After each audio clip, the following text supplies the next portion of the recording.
Assalamualaikum warahmatullahi wabarakatuh. Teman-teman yang dirahmati oleh Allah Subhanahu wa Ta'ala, dimanapun Anda berada dan siapapun yang menonton video ini, teman-teman,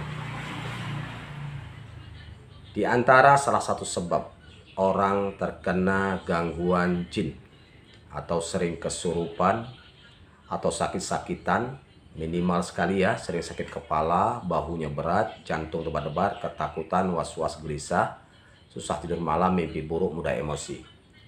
Salah satu penyebabnya adalah karena orang tuanya ya memiliki khodam atau perewangan atau endang. Jadi seorang tuanya punya pembantu yaitu jin. Mungkin orang tuanya selama ini kan bisa mengobati orang ya, dibantu oleh jin atau setan. Ingat, setan disuruh apa aja mau, tapi tidak mau gratis, teman-teman. Dan salah satu kebodohan si dukun ya, nanti diantara anaknya tuh ada yang sering kesurupan atau sakit-sakitan, dan dukun tadi nggak bisa ngobati anaknya. Kenapa tidak bisa? Karena jin dia, khodam dia, perewangan dia itu yang menghantam anaknya. Akhirnya anaknya sering kesurupan atau sakit-sakitan, minimal sekali ya, sering sakit kepala, bahunya berat, jantung debar-debar, ketakutan, was-was, gelisah, susah tidur malam, mimpi buruk, mudah emosi. Dan saya sudah pernah menjumpai seorang dukun yang punya khodam, punya mantra-mantra sihir ya, atau ritual-ritual sihir. Anaknya sampai 3 ya, teman-teman, sering kesurupan ya, anaknya sampai 3. Cuman anaknya ini berobatnya ke ruqyah kepada saya. Datang, saya ruqyahkan. Kadang saya datang juga ke rumahnya, diundang, saya ruqyah. Jadi setiap di ruqyah itu memang kontak kesurupan ya. Walaupun kita datang itu dalam kondisi tidak kesurupan, tapi nanti di ruqyah dia kesurupan. Karena ada jin di dalam tubuhnya.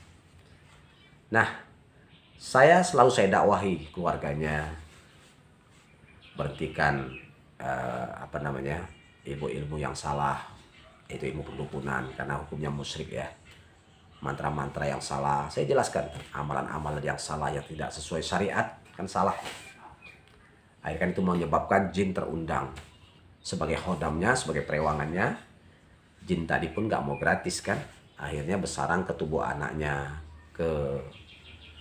bahkan sampai ke cucu, kadang ke istrinya pun kadang ya kan. Nah, jadi jin itu bersarang, makanya kadang sering kesurupan, kadang sakit-sakitan, minimal sekali sakit kepala, bahu berat, jantung debar-debar, ketakutan, was-was, gelisah, susah tidur malam, mimpi buruk, mudah emosi. Itu minimal sekali, teman-teman ya, tidak bisa lengkap, tergantung para tidaknya. Nah, karena anaknya yakin ya, ruqyah terus.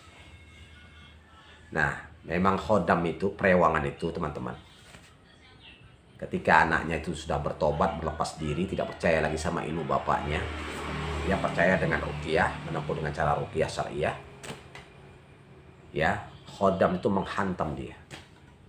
Akhirnya dia yang sakit, si dukun tadi sakit, kadang sampai tak bisa jalan, lumpuh ya, dia menggencar serangan. Nah begitu. Maka sama seperti misalnya orang kena sihir, kena guna-guna ya, diruqyahkan orangnya yang kena sihir tadi, si korban tadi, diruqyah, setannya nggak tahan, khodamnya nggak tahan, karena setannya dikirim sama dukun tadi kan. Nah, setan itu berbalik kepada dukun tadi. Akhirnya dukunnya lebih parah sakitnya, teman-teman, telentang, lemas ya, kepanasan. Nah, karena jinnya, santetnya balik kepada pemiliknya. Nah, makanya itu bahayanya. Makanya kita juga bahaya kalau kita itu pernah minta tolong atau minta bantuan kepada dukun. Misalnya kita sakit hati sini ya, sakit hati, ada orang sakit hati lah, misalnya ada orang sakit hati, kemudian dia ingin membalaskan sakit hatinya itu dengan cara menyantet. Sementara dia tidak pandai kan melakukan perbuatan santet, maka dia carilah dukun, dia beli santet.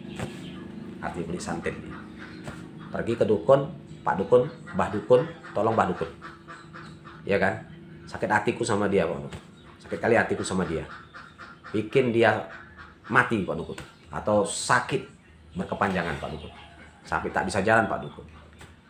Nah, kemudian Pak Dukun melakukan ritual segala macam, mungkin mantra-mantra yang tidak sesuai syariat kan jelasnya, disihir lah ini si korban tadi hingga sakit. Kemudian yang sakit ini dirukyahkan, ya, dibacakan Al-Quran, dirukyahkan.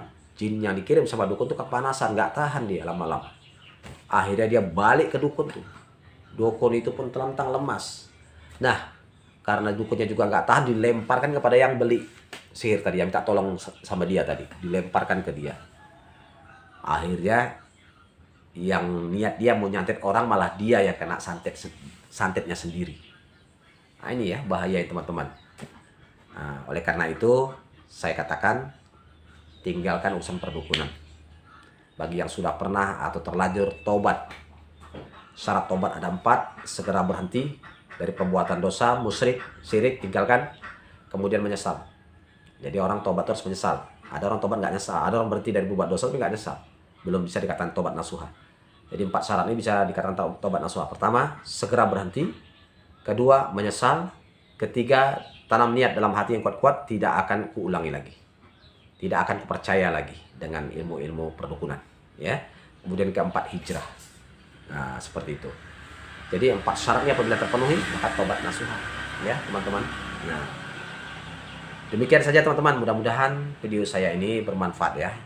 Barakallahu fikum. Assalamualaikum warahmatullahi wabarakatuh.